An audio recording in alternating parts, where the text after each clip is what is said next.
Ang sinaunang Ehipto, Matandang Ehipto, o Lumang Ehipto ay isang matandang kabihasnan sa silangang Hilagang Aprika, na matatagpuan sa mababang bahagi ng Ilog Nilo na kung saan naroon ang kasalukuyang bansa na Ehipto.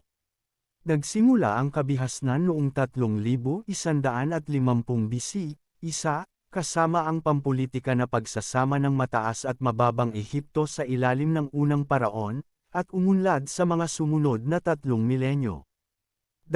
Ang kasaysayan ng sinaunang Ehipto ay binubuo ng mga matatag na mga kaharian, na hinati ng mga panahon na tinatawag na intermedyang panahon, intermediate periods.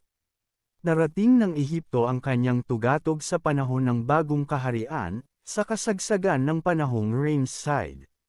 Pagkatapos nito ay unti-unting hamina ang Ehipto. Ang Ehipto ay sunod-sunod na sinakop ng mga dayuhang Kanaanita,